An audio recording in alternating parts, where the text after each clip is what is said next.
Welcome to another Keelhauled podcast. I'm your host, CaptainLogun, and we've got a lot of Sea of Thieves news to cover today. So tie yourselves to the mast and hold fast. Ahoy there, pirates. I hope you had yourselves a good week and a good weekend. I know I did.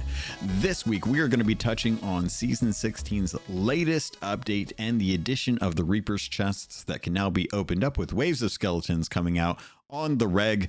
We are going to be talking about the Twitch drops that happened, as well as some other fixes that came to the game. All that and more in this week's episode of Keelhauled Podcast. But before I get into any of that, I have to thank the patrons. They're the ones that went over to patreon.com/Keelhauled Podcast to support this content and help be the producers and take care of the bills for the software I use on a weekly basis for this kind of content. I use it for other stuff as well, but if not for the Patreon, I probably would have a much harder time getting this podcast made. I'd probably have to switch up tools and change up my routine, and because of the patrons, I don't have to worry about that. So it means a lot to me that they support. They truly are helping with everything that goes into making a podcast. So as a result, I like to make sure that the captain tier has their own episode at the end of the month and that everyone gets a call out, even if it's a name change. So as always, I like to shout them out. So thank you to A-Chick, L-Cute, Balls, Blue Turtle V1, Captain Chonky, Captain Longsharts, Chateau Noof, Super Pack, Zombie Killer, Cosmic Johnson, Static Mirror, Davram TV, El Jefe Esteban, Godhammer 6, Carl Embo of Embo Family Gaming, Kylia the Aficionado, Nightstar 1980, Evil Morpheus, Space Admiral Oars, Xbox Mike 29, Norwegian, Rabid Raccoon, who I saw on the seas the other day, Regis Stella the Brony Pirate, Ribloid, Rustbelt Kid, Shoe Daddy 13, Scamelt 666, The Demon Jester, Tommy D, TN Professor, Wailing Witch, Big Bad Pad, Mina Fairy, Hager Owl, Jeff H, Captain Duckweed, Evil Martha, Peter Miller, Rooski Doo, Thor Von Blitz, Luke Lore the Insipid Ghost, and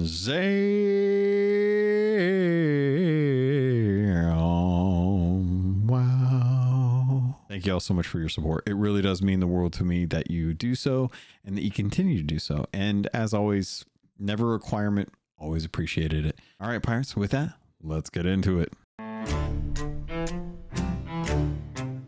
First on today's docket, let's talk about Fight Week. It is double allegiance, double glory out there in the Sea of Thieves for Hourglass.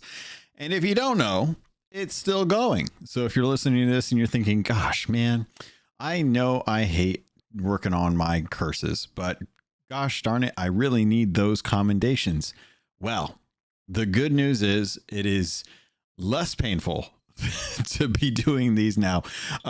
This is still going on. It's going on until Thursday, which if I click on the little calendar button on my computer, it says that's till the 26th right there. So yeah, it's going. I would say probably Wednesday is probably actually going to be the last day of it, but you never know. These things could change. I actually, truth be told, I'm not sure what the actual like time that it starts or stops is offhand. I feel like I should probably know this kind of stuff, right? Like this is part of my job.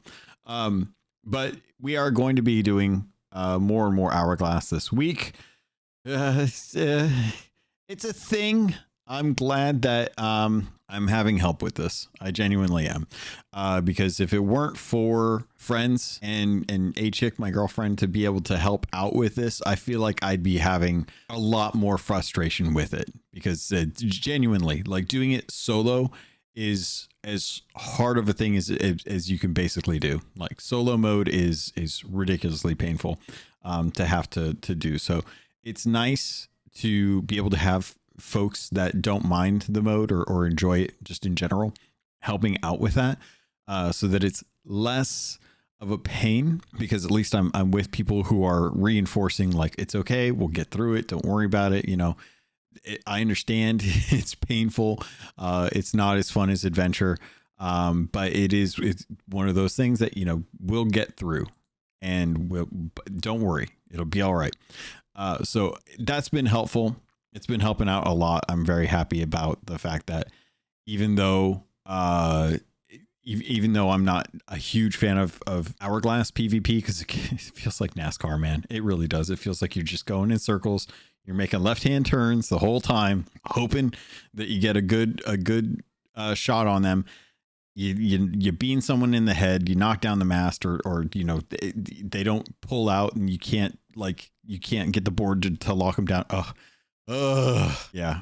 I like adventure. There's a lot more interesting stuff going on. Adventure, I can sail around, and I can try different things. I can mess with stuff. I can, you know, I have options. There's environmental stuff that I can play around with to mess with people. Love that. I don't know what it is about Hourglass. Give me back the old arena mode. I would happily take the original arena mode. I thought the original arena mode, you had multiple chests, you could dig them up, you could hide them. Imagine if arena had like grapple, how painful or amazing that would be if they had just, you know, different things. If you get different things, and you know what, give everyone mangoes. I don't care. Give everyone mangoes. Get rid of the coconuts, and make it so that everybody starts out with captaincy supplies and see what fun happens, you know. But anyway, Fight Nights is going on. It is going on till 2 a.m. on June 26th for Pacific Coast, which makes that 5 a.m. on the 26th for East Coast, and 10 a.m. UTC. Regis, buddy, I love you. I have no clue what that is. I think it's like your Friday. I think it's like your Friday afternoon tea. We'll shoot for that. It's like 18 hours ahead of me. So that's going on right now. I started the week at 69, which I thought was the perfect way to end that, you know, won that victory. But no, we continued. I'm up to 85. I've got 15 levels left before I get the curse. And I shout out to everyone that's been helping me with this, because you're all legends. And thank you so much for all the help and support. Wailing Witch, everyone. I appreciate the support, whether you're in stream, just watching, supporting as a viewer, or you're actively helping carry me through this. I appreciate it, because I am heavy. I am very heavy. I was told that I was a good bilge.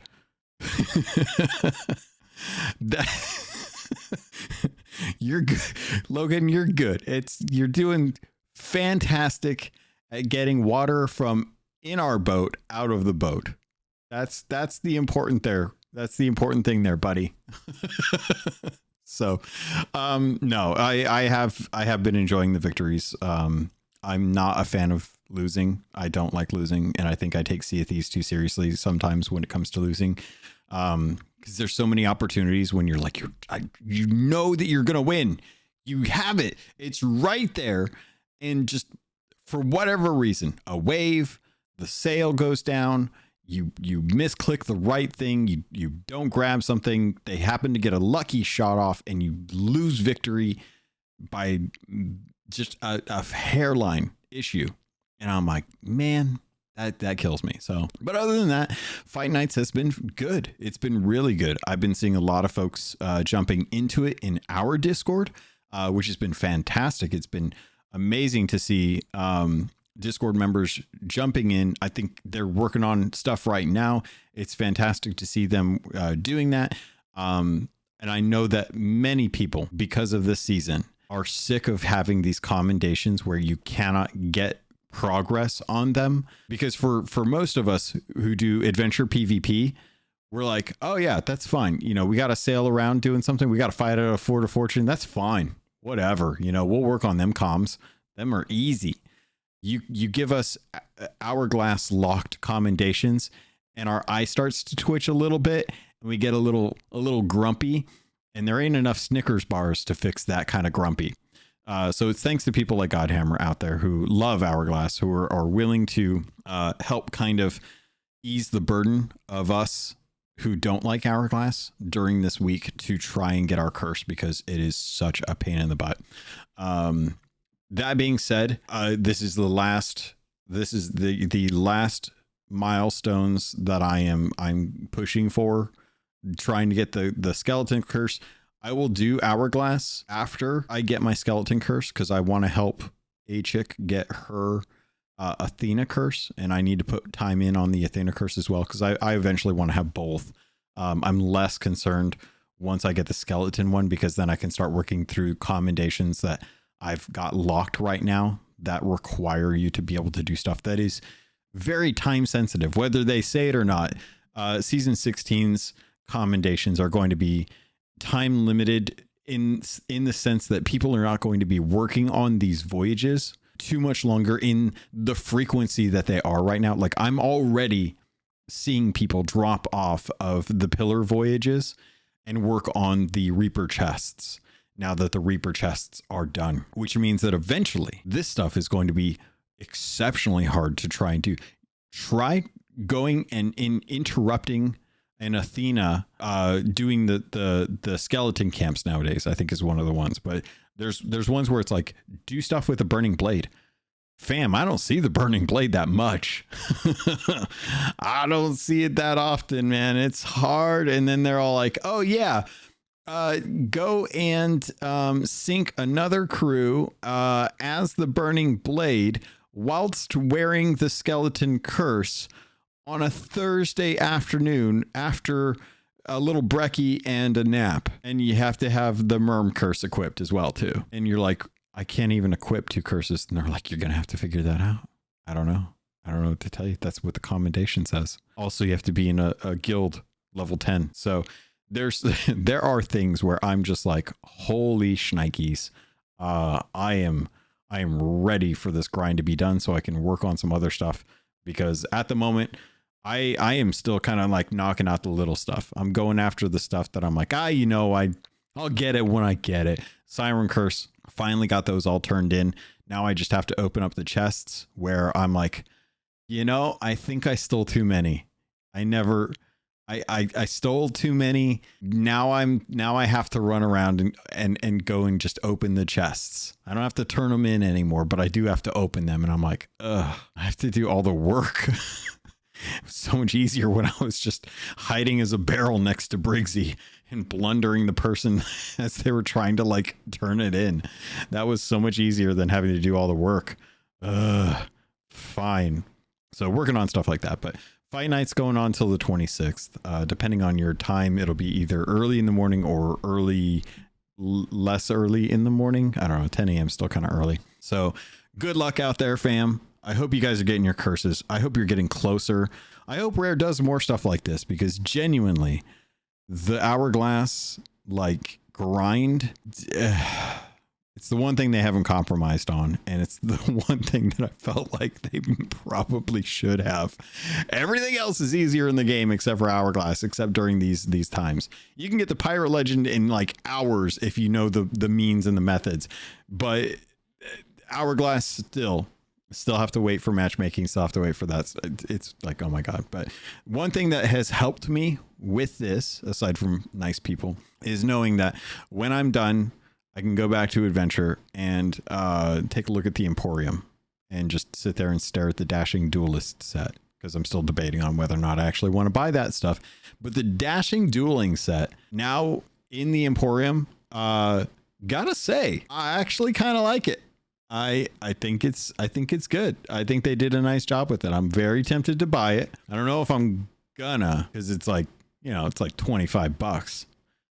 But the kind of like yellow mustard kind of auburn brown motif that they got going, it feels very much how, the like, I don't know, the original cosmetics were when the game first came out. Like we had very muted tones, but everything, nothing was elaborate. It was very kind of like, this is just flashy, and I appreciated that for what it was. I was hoping for stuff like Black Pearl, stuff that looked kind of, like the old school kind of pirate flags. So if you look at like the dungeon or the Dashing Duelist collector sales, it does kind of like have like that bleeding heart, like a knife through the heart, symbology or symbolic kind of nature to like old pirate flags. I'm doing a terrible job of describing it, but I really do like it. It kind of reminds me of like a Three Musketeers If you look at the actual like ship crest, it has 3 swords kind of resting in it. Same thing with the collector's figurehead, has 3 swords piercing a heart.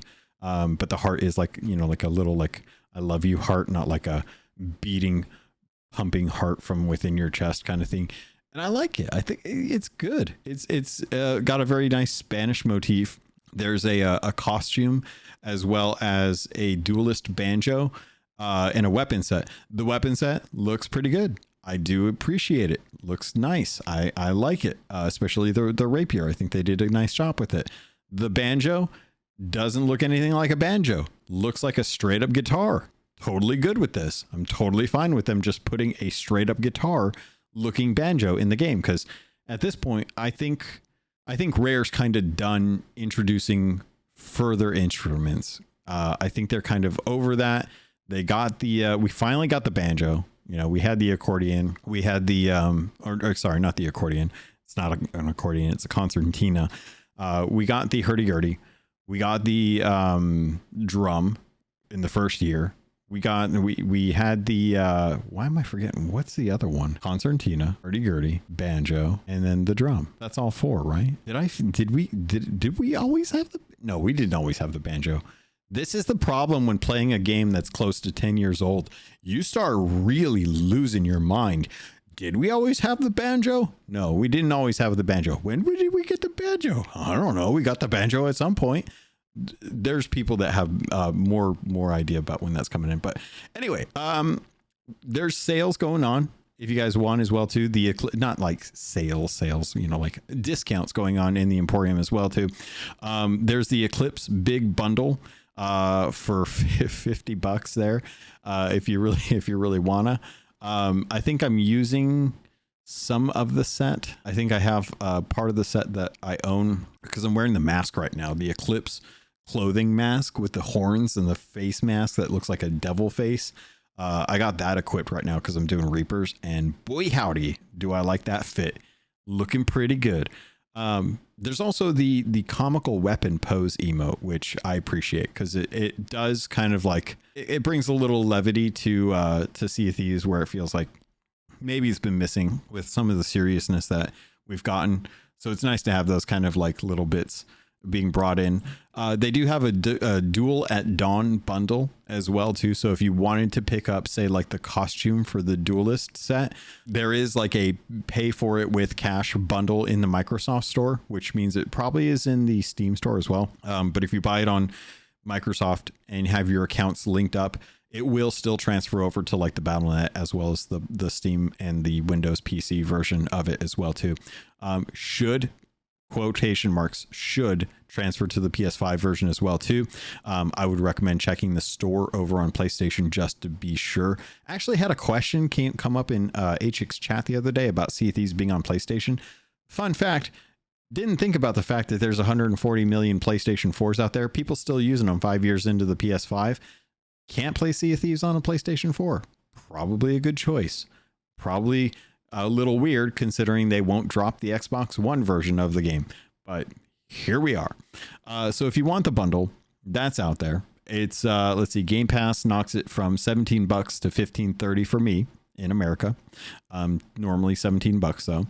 You get yourself the Dashing Duelist costume, the Dashing Duelist cutlass, 1,000 ancient coins, which is roughly about $10, and then you get, of course, the 25,000 gold, which is pretty par for the course. So a little light on the number of things that you get in this, but the value still present given how much the actual like costume itself is, plus the $10 of ancient coins that you're effectively getting the costume and the cutlass and some gold for about $6 there. So it's not bad. It's actually not too bad. So always recommend, if you guys are looking at this kind of stuff, just double check, make sure that you're taking a look online before you jump into the Emporium, because every once in a while you can find that they have a bundle out there. If I head over to cdkeys.com, I can take a look and double check, see maybe like Sea of Thieves has some Emporium sales going on right now. It doesn't look like they actually do coins right now. So everything on there. Well, no, yeah, okay. Here we go. So Pirate Emporium, Ancient Coin, you got a 38% discount right now on CD keys. If you wanted to buy 25 or 2,550 Ancient Coin, which is about $25 worth, instead of it being the 2619 that they have it listed here, it is 1629 for their sale. You get a code. You put the code into the store. The store then adds the Ancient Coin to your account, and then you can go into the Emporium and actually purchase that. I'm taking a look right now to see if I can find add-ons right now. So if you wanted to do the same thing, so if you wanted to do this through Microsoft right now, I'm looking at 10% off with my Xbox Game Pass membership. So instead of $23 through Microsoft, it's only $20.69 to get the same $25.50 from CD Keys. So it's about, what is that? Brain doing math in my head. That's about $4.40 savings still, so that I can apply that to that. And they do have, that is a worldwide code as well too. So if you're looking to pick up some of the stuff in the Emporium and you want to save some money on it, I would recommend going to CD Keys. I've done this numerous times within the last year, picking up Ancient Coins on the cheap. Don't know how they do it. Haven't gotten in trouble for it. It's a reputable site. They've got tons and tons of reviews, and people use them on a regular for different codes. So good way to pick that stuff up, especially if you're looking to pick up some of the new cosmetics or take advantage of some of the new sales. Now that I've waxed poetic about the real money auction house, as I call it, the golden cow for Sea of Thieves, let's move away from Fight Nights. Let's move away from Emporium. We've gotten that stuff out of the way. Let's talk about Twitch drops. This has been an interesting one. So if you don't know, the Twitch drops are still going. Started on the 20th, going to the 27th. So Friday, which means that in the West Coast, you got about till Thursday to get these knocked out. You are going to have to watch for at least 6 hours if you want everything, just to be sure. But if you want, they've got 75,000 gold for 30 minutes, which is a pretty decent. That's like a what's a good equivalent to that? That's like turning in a Reaper bounty and I don't know, like a Siren Skull. Siren Skulls are like 50k. So it's like 1.5 Siren Skulls for 30 minutes of time, which I guarantee you less than it takes to get a Siren Skull turned in if you're unlucky. After an hour, you get 1 level of renown. After 1.5 hours, you get a Voyage of Luck, which is fantastic. After 2 hours, you get the Flirt emote. Good one. You might already have it. After 3 hours, you get a Hunter's Rare Fishing Map, which I haven't done, so I can't tell you what's in that. After 4 hours, you get the Twilight Hunter Compass, which doesn't feel like it's a new one because I know that we've had a lot of Twilight Hunter stuff, but it may be new because it's the equipment and not the weapons or the what's the other stuff, the clothing. The big thing that I think everyone's kind of looking forward to is the 5 hour mark. This is the Amethyst Mercenary Trousers. So if you're familiar with the Black Sea Dog set or the Emerald Mercenary set, this is the purple version of those, which means that eventually you'll be able to combine multiple parts of the mercenary set and actually get like a decent 1989 Joker costume rolling. But these are the Amethyst Mercenary Trousers. I like that they are doing the Amethyst Mercenary. It's a recolor, but it's a recolor of a set that's rare. That you don't really see too often. I think at the moment there's like the funny green hat, the mercenary stuff, the Black Sea Dog, and And I think that's it as far as the actual mercenary sets go. And a lot of that, you had to kind of be somewhere special to be able to get that knocked out easily. Then for 6 hours, you get the Beachcomber's Bounty Wheel, which if I recall, the Beachcomber was actually, oh man, what season was that? Beachcomber, Sea of Thieves. What season was that? The Beachcomber set was from, I want to say 4. It was part of the wheel. Oh, it doesn't actually tell me. So this was introduced August 4th, 2022, which was, oh, it was season 7? Man, okay, so it was season 7 actually. It wasn't 4. I thought it was, I don't know why I thought it was 4. Lucky Wikipedia is here. Help me out. So if you missed that from the original season 4 outfit or plunder pass, that is available now. For the 6th hour, you'll have the one random, the one random part. But this is going on till like the 27th. The one thing that I will say is I'm not sure if this is going to be like the way these go in the future. But presently this is only available when watching a Sea of Thieves partner.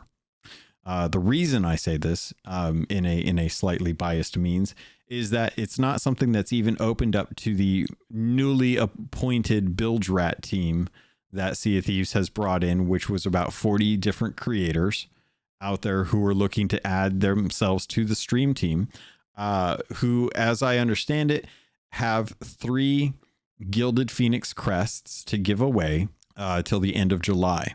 When they do it is up to them. They will come up with their own ways for you to be able to enter, but there's no monetary requirement on that, much like many of the other partner giveaways that they do.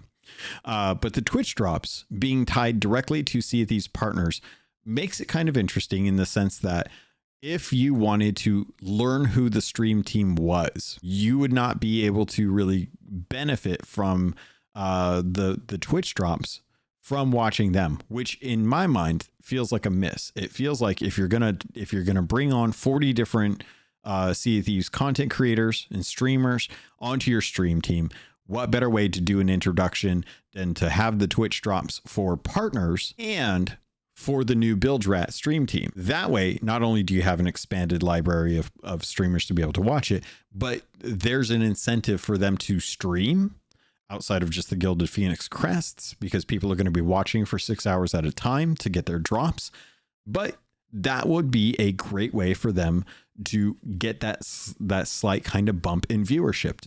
People are going to be looking for those Sea of Thieves ones. Now, they could be doing this again, and they may just be holding off for now because they want to see how this goes. But they may also be trying to see if this is a way for them to do something similar in the future, which would then focus purely on the Bilge Rats, which would give them a good kind of bump in viewership, because the intent of this is to grow the channels. That was the whole precipice, or no, precipice, what was that word? It was the whole principle. No, precipice. No, I can't think of what my word. The word is escaping me, and you're probably yelling at me.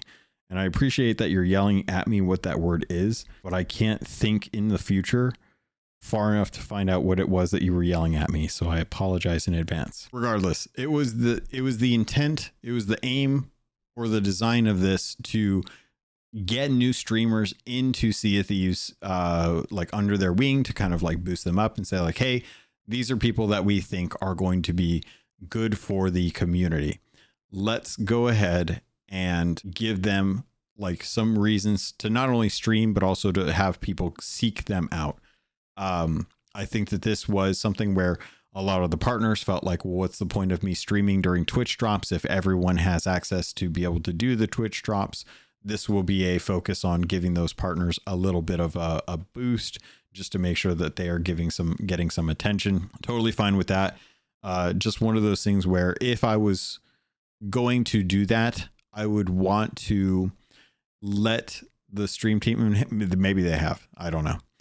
Let them know like, hey, we're going to do partners for this set of Twitch drops. The next set of Twitch drops that we do will focus on the new stream team, and we will be planning it around like the community weekend. so that when we go live, we will help bring you into that, and we will cycle out people every hour during that weekend to try and knock out through those people that are available. But in the meantime, you know, it's who knows what they're planning. I can't say. So hopefully it's going well for them. I think that the Twitch drops are good. I'm enjoying these ones for the time being. I appreciate how these are. It's nice to get something that is monetary, that is an instant renown boost, whether I need it or not. A voyage of luck and a map for a different trade company is a nice way to get me in there. And then the 4 normal things that you would expect from like a normal 4-hour like commitment. You get the emote, you get an equipment, you get a piece of clothing, and you get a ship part from a past season. Now, some of this, a lot of folks are going to have, not going to necessarily need. They may just be going for that one special thing. Regardless, it's going to be a boon to the streamers who are hoping for viewership, and hopefully being able to win you over as someone that you would want to watch and in the coming like future kind of thing. So with that, let's get into the next bit of news. All right. And with that, I think checking the docket here. Let's see. Patch notes. We're going to be talking about the patch notes. So next on today's docket, let's talk about Reapers Rising. This is the next update in season 16. It is introducing the next set of commendations for the build strat portion of this seasonal update. And as a result, we are going to be able to break open the Reaper chests. Now, if you're not familiar, Reaper chests, they're the red ones. They're the red green spiral ones. A Reaper's bounty is the gold swirlies. So if you want to, like, I mean, you could probably break open one of the Reaper bounties when you turn it in, but you're only going to get gold from it. There's them are no skellies in there. But if you want to break open a Reaper chest, you can do those now, and there's different commendations to be able to do those.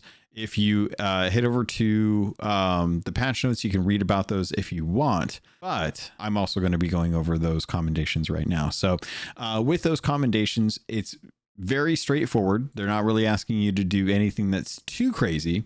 You've got the break a seal on a Reaper's chest or chest of bones. And that's just a seal of approval, is that for 20. For 10, they ask you to break the seal on Reaper chests at sea forts, not skeleton forts, just sea forts, the emplacements, if you will. They also ask you to break the seal on Reaper chests at Fort of Fortunes or forts, or I'm sorry, not Fort of Fortunes, Fort of the Damned or forts, which I would recommend doing them at Fort of the Damned. That's actually probably going to be your best bet. You have to do 10 of those. You have to break 10 seals on Reaper's chests at shrines or treasuries.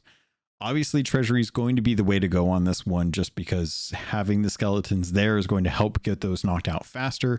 Whereas if you're just looking to do them at a shrine, that if you're not actually trying to do them, you're just trying to get this done. Shrines are everywhere. You can definitely swim one down and actually like break it open. The interesting thing about these is, as far as I can tell, they're not telling you to complete anything associated with the locations that you are doing this on.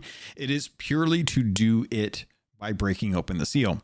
So if you're a commendation grinder out there and you're trying to get this knocked out as soon as possible, hop to a different server and try and get the next Reaper chest. Your best bet is to just open the actual chest. Just break open the seal, leave, you'll get the commendation credit, and then you move on. I logged into a server the other day. I guess it was yesterday, technically. Went over to Keelhauled Fort, where there was a Reaper just chilling out, or a Reaper chest just chilling out. I assumed that this was one of those ones where people had opened it, didn't know that you could still get the credit by turning them in to Reapers, that you would still be able to get the full doubloon value from these, even if they're broken open. So I went over there. There was a bunch of red skeletons there because it was obviously opened by someone else.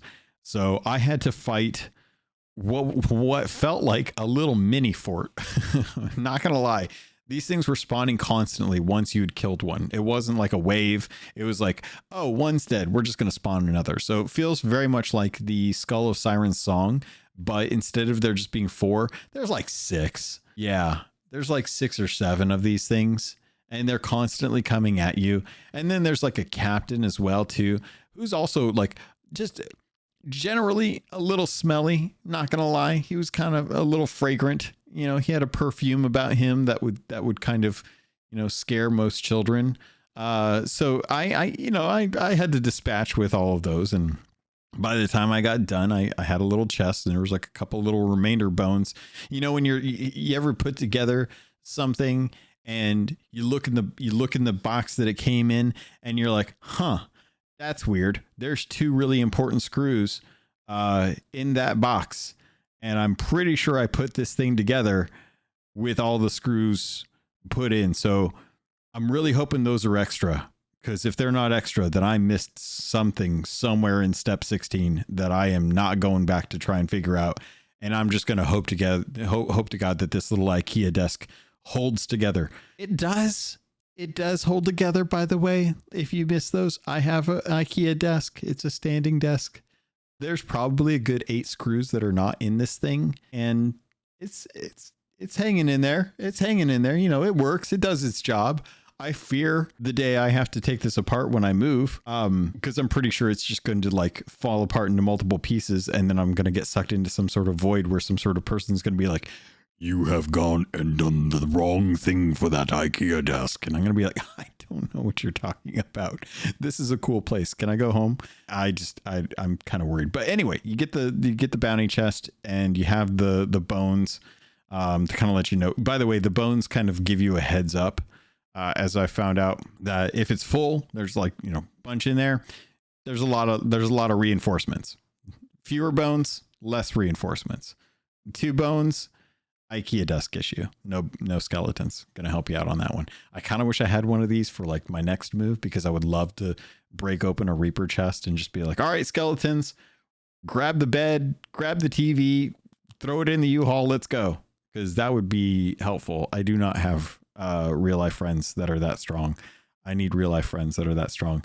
It's really weird to ask friends that are local to help you leave, because that's the thing that they don't want you to do. So it's like, how do you convince them to do the thing that they don't want to do, because it's the thing that's going to get rid of you? In which case, if they wanted that, they would definitely not be your friends. So maybe I need more enemies. Maybe I need to get more enemies around me so that I could ask them, be like, hey, I know you hate my guts. I'm trying to leave and you will never see me again. Would you like to help me do that and not break my TV in the process? No. Okay. I didn't think so. That's fine. That's fine. So, but Reaper chests now can be open. I was watching Fuzzy Bond earlier today. Yeah, no, yesterday. I can't remember when. I don't keep track of time. Time's a weird concept. Do we really need to keep track of it?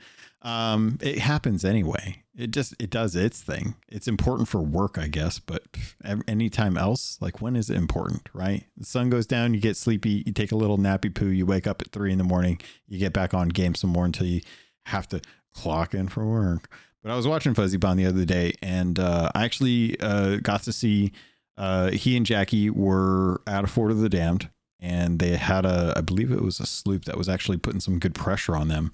And they had a Reaper chest cracked open in the bottom. And boy, howdy, does a rave underneath the sloop happen when you crack open one of those things and you toss it in the bottom deck of a sloop? It looks like a New York subway system. Like, it looks like there are just a bunch of lifeless husks of human beings just all waiting till the next stop that they can get off and continue their lifeless, unhappy existence in this year 2025. That's what the bottom of this sloop looked like. And I was kind of excited because, for one, looked like a skeleton rave, and it's not Halloween, and I kind of want it to be, even though I think it's still early. But seeing someone board that ship and just get annihilated by the horde of skeletons underneath the top deck was amazing.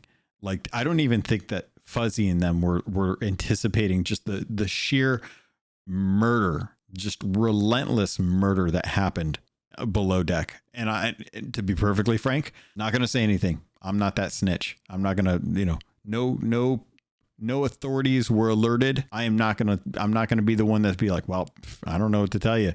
Jimbo was on his ship. He got off the ship. Could have been a shark. Could have been a kraken. Could have been a mermaid. Who knows? Who knows? Have you checked the ferry? I don't know what happened to him. Could have been skeletons. Who's to say? Who's to say?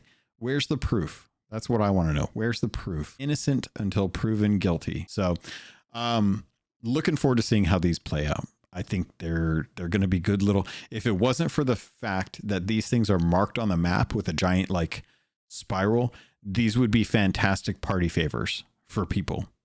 People are going to see these coming, which is kind of the bummer, because much like mega kegs or crying chests, they are fun things that it would be so much fun. There's no way this would happen, but it would be so much fun to be able to sneak aboard a ship with one of these, stash it like in a corner, do like a barrel hide over it enough that it would be, you could hide it, wait for your ship to come in, start putting in holes, come out of the barrel hide as soon as somebody comes down below deck, crack open the chest, and just have a flippin' army of skeletons just running amok, just a straight, without any other meaning of the term, running amok on this ship, and just watch the chaos as it ensues. And a couple firebombs for good measure, and just cackle at the sheer frantic panic that would happen for the crew that is trying to understand why there is a literal army of skeletons in their deck, on like the bottom deck of the ship, like attacking them as they're trying to, like, it would be fantastic. I would kill to see this clip. And by kill, I mean eat ice cream. That's what I would murder. I would murder some ice cream while watching that clip.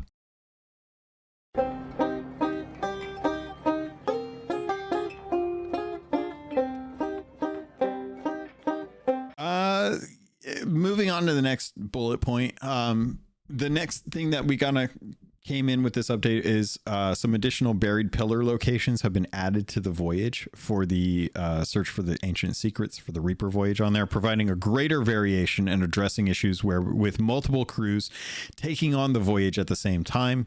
Nice that they're doing this. It'll make it a little bit more varied on when people are doing these. I don't know if they're going to ever fix the graphical error or glitch that happens when there's like a fog that enshrouds the island. How'd you like that verbiage?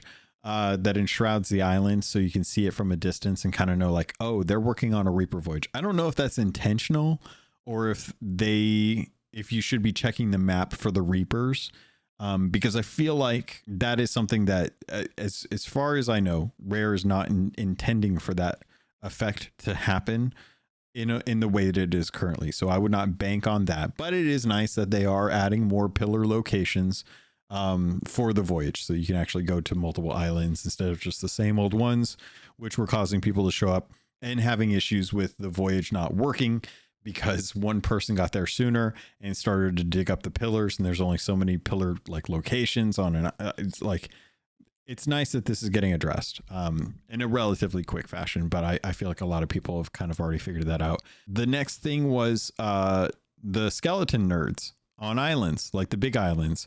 Currently, the way I've understood it, large islands out in the Sea of Thieves have at least 2 skeletal mercenaries. I call them nerds. Other people call them, whatever they want to call them, but I call them skeleton nerds. And there's been a couple of nerds per big island that you can generally find. It always feels like they are spawned relatively close to the vicinity that you land on the island. So it's not like they're just out in the middle of nowhere. You have no clue where they are and you have to scout the island to be able to even find them. It feels like they spawn relatively close to wherever you set foot on the island to be able to like come across them to help you out. I love these dudes. These dudes are like my buddy and me.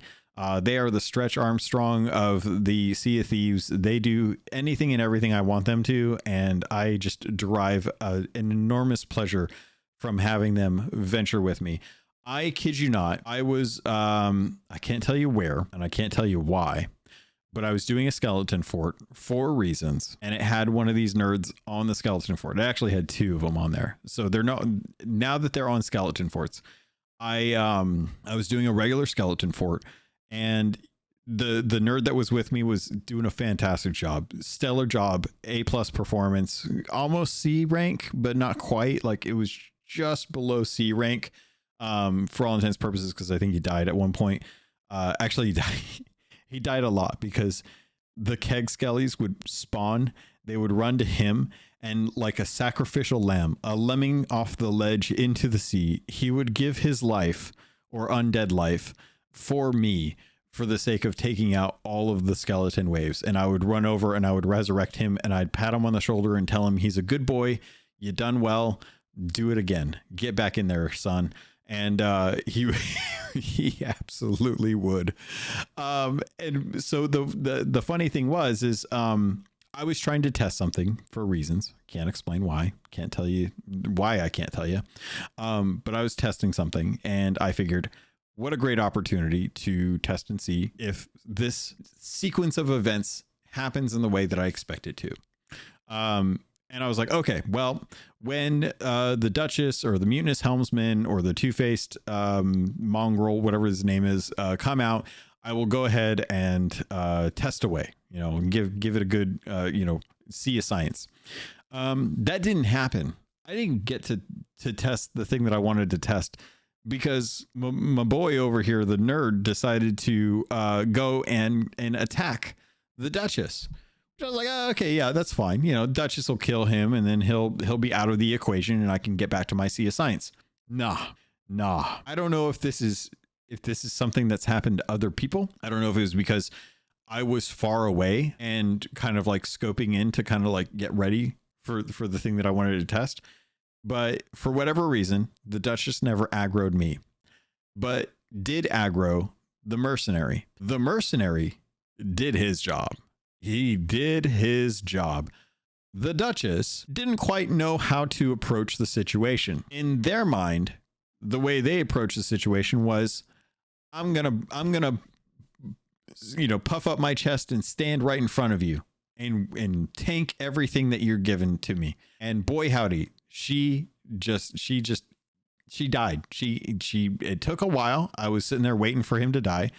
She died. The skeleton nerd got credit for the skeleton fort kill. And I'm left sitting there looking at this like, this is a bug. I should report this eventually. And I went and opened up the fort and reaped the benefits.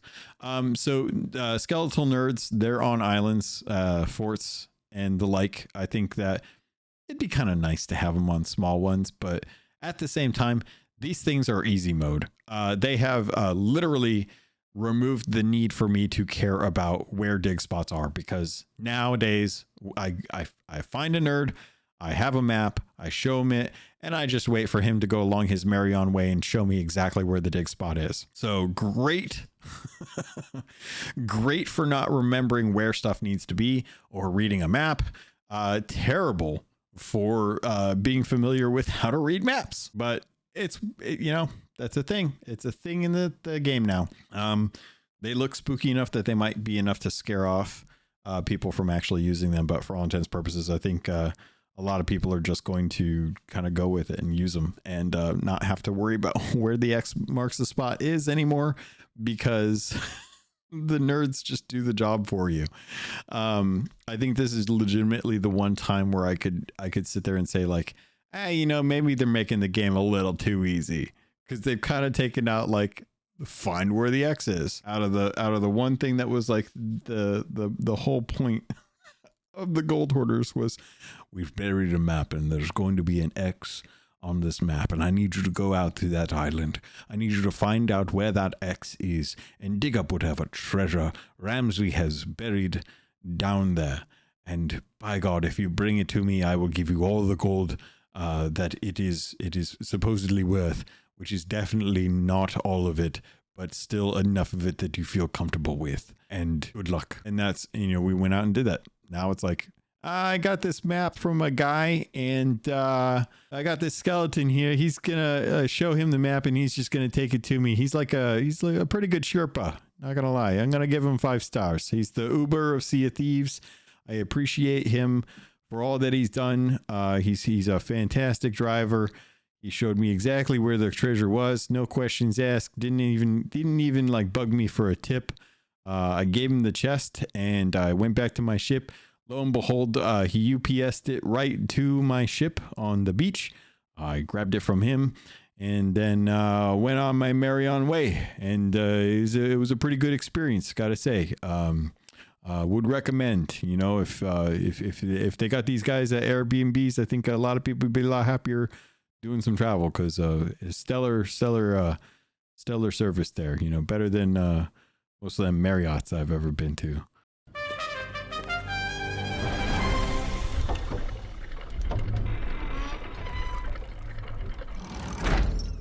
So really the only other thing that I can talk about is gonna have to be the Cannon of Rage cash in. So if you want, you can now sell these to the Gold Hoarders, Order of Souls, Hunter's Call, your neighbor, the guy down the street, the guy on the corner. You can sell it to wherever you want. It doesn't really matter, you know. You're going to be able to get some money in for these to hopefully get some off the server if there's server issues going on. I don't know, because I ran into, I was sailing, and I saw someone had like left an open chest of Siren Song in the water. Now, I got to imagine, like, you know, it was just hanging out there after they had left the server. But is it still like people still not selling everything they possibly can? Is it just one of those things that are just like, man, that can't be turned in, you can't even put anything in it, why would it be worth something to anyone? And they just like don't sell it? Is that a thing that folks are, I mean, it's Sea of Thieves, so it's like anything is possible, but you can sell those now to just about anyone you want. You know, if you want to try Deadshot Charlotte, you can try Deadshot Charlotte. Maybe she'd take one, who knows. It would be kind of awesome to have Deadshot Charlotte using a cannon as opposed to a Eye of Reach, but you know, that's, you know, neither here nor there. Hunter's Call Emissary Ledgers, by the way, those are up now, so you can always go ahead and grab those too. I think it's the Hunter's Call Ship Livery and Figurehead, along with the Assailant of the Dreaded Deep title. I think I'm actually just below the marker now that I think about it. So I need to go in and do some Hunter's Call stuff. I still need Meg's voyages and stuff as well too. I took a break on Hunter's Call because Reaper season, because I mean, one thing I've started to learn, don't wait for when the season is not active to do the seasonal stuff, because then it's going to be even harder. You know, I took a break during the Hunter's Call stuff to do other stuff, to do like the warship commendate or the war chest commendation stuff. And now it's like beyond the Hunter's Call stuff. And now the Hunter's Call stuff is on hold because I'm going to get the Reaper stuff done now. And boy, howdy. I just ended up diving right back into the whole commendation grind. But anyway, those are now in there. So new Hunter's Call Emissary Ledger rewards are going to be made available. You have less than a week. You have about a week left to focus on that. So if you're listening to this and you're thinking, I have no idea, best go check and find out, because chances are, if you don't know, you probably aren't good, especially if you haven't been working on that reputation at all recently. So definitely make sure you guys are checking out the ledgers on that one. Outside of that, I think that's pretty much it as far as the patch notes go. They introduced the cross-region matchmaking support. This is something that is going to kick off if it takes a while for you to find a suitable rival in your home region. This is not like I have really bad lag, the latencies, I have to be fighting someone in the EU. That's not necessarily how that works. If you're stuck in the tunnel of the damned for a while, after a while, it will start to open it up to other neighboring regions. Once a region is found, if you go into that region to then fight that person, once that battle is done, you will then move back to your original region. So Logun is in West Coast. Logun dives. Can't find anyone. No pirates on West Coast. Very odd. Can't address it. Find someone after a while on East Coast. Wins. Fantastic. I'm now on an East Coast region. Next time I dive, I am going to be on searching for someone in my home region. I find someone, I dive, I end up back on a fight for my home region afterwards. That's how that works. You're not going to be stuck on another region indefinitely. You can always dive to a voyage or dive to another Hourglass match, and it will take you back to your original region, your home region, especially if you're doing Hourglass. So some of the things they wanted to talk about this says cross-region matchmaking will utilize network data to control each home region's fallback behavior. And once rolled out, this will be monitored and optimized by player feedback. Cross-region matchmaking will support crews diving to faction battles or voyages, entering the Tunnel of the Damned or Tall Tales, and scuttling a ship. Safer Seas does not support cross-region matchmaking for obvious reasons. When diving to a faction battle, by the way, the obvious reason is there's no Hourglass in Safer Seas. When diving to a faction battle, for example, crews will initially search for suitable rivals in their home region. However, if a suitable match isn't found, additional regions nearby will gradually added to the search to reduce matchmaking times. I've seen a lot of folks talk about how they don't like this. There's concerns that they have. I have concerns, obviously. Watching some of the discussion on Twitter, because of Drew going out and talking to other people, it's very clear. It's either, do you want to matchmake, or do you want to sit in the Tunnel of the Damned forever? If you don't want to sit in the Tunnel of the Damned forever and you want to actually fight someone, the only way to really solve that issue is to open up the pool of players to more than just your region. Otherwise, you're going to get stuck in Tunnel of the Damned hell forever. The issue here is that matchmaking is actually pretty good. Matchmaking does a decent enough job of pitting you against a crew that is relatively your level based on your win percentage as an aggregate of like the two people that are on or the multiple people on a crew, right? For example, 3-0 today, Hourglass. Fourth match got paired up against someone who had their ghost cursed and a gold ghost curse. We survived a very long time. That was a very long attrition battle. It was probably about 30 minutes. And while I didn't win with a chick, we definitely made that gold curse work for that fight. Couple of times we almost actually won, but that was one of those situations where it was like, yeah, matchmaking saw 3-0. Fourth match is probably going to be one that you're going to actually find a crew that is going to be able to take you out, which is kind of how matchmaking should work. Matchmaking should work so that your win percentage is roughly 50%. If you are getting more than 50%, you are exceptionally good at the game, and you're bringing in people that aren't necessarily exceptionally good, or people of your caliber are just not playing at that time, or you're probably hacking. So you're either really good and you're bringing other people in, you're really good and there's no one playing, or you're cheating. Those are probably the three kind of areas where most people will fall into that category. You're either really good and matchmaking is doing its best to keep up with it. You either can't find an opponent, or there's someone that's messing with the MMR, the internal MMR, and it's pitting you against people that you're able to squeak out a win on. Not all the fights are going to be easy. All of the fights probably be comparable, but you should be able to have at around a 50% win rate. That is the goal. Most people would say, I hate matchmaking ranking. I just want to go in and be able to play against whoever. That's going to be pro and con. You're going to run into people who are going to raffle stomp your face into the sea and show you the bottom of a treasury the way you didn't want to. You're going to find yourself down looking at the face of the Kraken once more. That's not necessarily what you want. You want to feel like you had a chance at winning, right? The other side of it is the fight was so easy that you kind of feel a little guilty for winning, and you genuinely feel like the person you were playing against was either AFK or their kid somehow managed to turn on the Xbox and booted up Hourglass and got off on the seas, or it's open crew and you're just like, that was never going to be a win. That was never going to be a win. Those are kind of those situations where it's like matchmaking kind of important, because you want to have a competitive field where people can feel like there is always a chance that you are going to win. And if you don't have that, people don't take it seriously, because there's no rhyme or reason to how people are matched up. It never feels fair. I noticed this with Heroes of the Storm during Quick Match. Quick Match, not designed to be competitive play, just designed to be quick.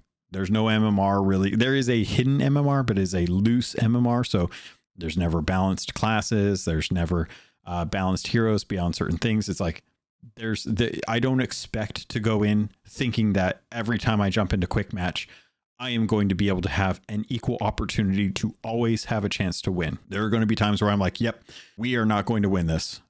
And I can tell from zero just based on how people play, because there is a skill level that is not matched. Plus no one's on comms and it's very difficult to win that kind of a fight. So I would much rather Hourglass have matchmaking, and I would much rather have the region opened up, as long as they are trying to make sure that the regions don't get too large. Because if I'm in West Coast or someone's on East Coast in the US and they're playing against oceanic servers, there is a failure in the matchmaking system there, because there's no reason why people should be matching up that far away from their home region that you then have to deal with 200 plus ping, because 200 plus ping is nigh unplayable in a game. You're going to be bouncing, you're going to be glitching through the ship. Your shots are going to fire, they're going to shoot out, and then a half hour later you're going to get a notification while you're sitting there drinking a grog in the tavern that you killed someone. You're going to be like, what was that? Oh well. And you're going to go back to drinking your grog. That's not what you want. But you do want to have matches in a reasonable amount of time. Looking at the times, fight night, really hard to tell how this is going. We're not going to know really how this data pans out until probably a few months from now, where we've been able to test it, provide feedback, get data back from Rare, letting us know if the system's working properly or not. Let them know, like, these are the instances where it's taken longer. As a result, I believe that I was matched up into a home region or into a region outside of my home region. And as a result, I had really bad lag, and that bad lag could be attributed to this. Please go do research. That's about all we can really hope for at this point. So based on this, it's an attempt to try and assuage the long wait times in matchmaking, which kind of makes me a little fearful. Well, not necessarily fearful for the mode. I am under the impression that the reason they're doing this is because matchmaking has dropped to the point where it is either a safety net for the future, or it is a current issue that they are trying to solve. And if it's a current issue that they're trying to solve, it means that people are not trying to do Hourglass nearly as much as they used to, because there may or may not be interest in it, which would also coincide with the fact that there are new commendations that are gated behind a curse that you can only obtain during Hourglass, which to me says that the mode is waning. People don't care. Once people have their thing, they're kind of like, all right, I got all the cosmetics. I ain't going to be one of them people that's going to grind my gold.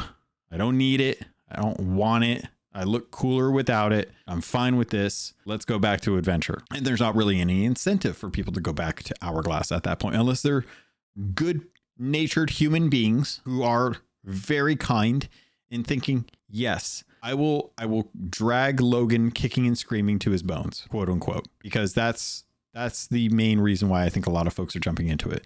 So we'll have to see how Hourglass progresses. They've invested a large amount of resources into this mode to give players a sense of arena, to give players a sense of competition in PvP. But at the end of the day, this is a tacked on mode in adventure. So they may need to start thinking about ways to change up the game in a way, add variables to the game, make it so that there's ways to engage with the game in different ways. You also run the risk, if you try to do this, that you bifurcate your player base, that you push them into different modes, which makes matchmaking even more difficult. So I don't envy the team on this, but I am interested to hear from them how the player base is interacting with Hourglass this long after its introduction, and if this cross-region matchmaking support and the commendations locked behind Hourglass engagement are a result to try and reinvigorate the mode. And that's what's going on. I feel like, I don't know for sure, but part of me wonders if the change to the blunderbuss was the impetus for this change in how people approach Hourglass. I think when people were able to effectively one tap folks at the ladder, or just in general, that people were more heavily engaged with Hourglass. But it was earlier in the lifespan of Hourglass. People were still working on stuff. There weren't necessarily as many things to do in adventure. It's hard to say because there's just so many variables, but I'm always just a little curious. All right, pirates, I think it is time for this week to end. Another episode in the bag. I did want to shout out, I'll say Owen, you know who you are. I appreciate the email that I got. I got an email from Owen about a few days ago saying that they love the podcast whenever the new episode comes out, and that they always watch whenever an episode comes out on YouTube, and that they always want to play. Very much appreciate those kind of emails. It's always nice to hear from folks that listen to the podcast, knowing that it helps get them through their Monday. And while I can't be sure if this is the same Owen, but I did happen to notice that my 1-star review went to a 5-star review, and that Owen 12345 Pizza Rules, as it does actually, was actually the one who wrote this in. They actually changed up the review. I actually appreciate it. It says, I will send you a friend request if you want to play, but I will not be able to for a while because I broke my finger. Salute to you, good Owen. Hopefully your finger feels better. I will send a friend request tomorrow because I'm in bed. And by the way, gave the name for the actual one. So you got the follow back. I got you. If you ever want to play, I'll jump on a sloop. We can do something for fun. Play around a little bit. Always have to give the disclaimer though, that it always kind of depends on when and how timing works out. Cause unfortunately I do work normally, but outside of that, I'm usually doing other stuff with Xbox or just jumping in with people that I usually play with. But I appreciate the friend request. I got you. Oh, and thank you for the change in the 1-star review. I honestly loved the 1-star review because it was such a good like response back. But to anyone else that's out there listening, I hope you guys are having a good time. I hope you're having a good time with Sea of Thieves. If not, I always like to get that feedback because it always helps get a feeling for where you're at with Sea of Thieves. Because as you know, the end of the month is coming up. This coming weekend is going to be the Gold Hoarder episode. And if you're listening to this and you're this far into it, remember, Gold Hoarders, we are going to be recording Saturday, the 28th, 1 p.m. in the Gold Hoarder channel on the Discord. So make sure you are there. There's a lot of people out there playing Sea of Thieves and doing Hourglass, and I need to get your thoughts on this because I know I'm not the only one that isn't a fan of this mode, but we're doing it anyway because gosh darn it, we need that freaking curse. So that's all I'll say for now. I hope you guys are having a fantastic week. Make sure that you're getting your time in on the Sea of Thieves. Don't forget about your Twitch drops. Those are going to the 27th. Try to get your Hourglass in if you need it. And with that, pirates, thank you. I love you, and I look forward to sailing with you on the Sea of Thieves.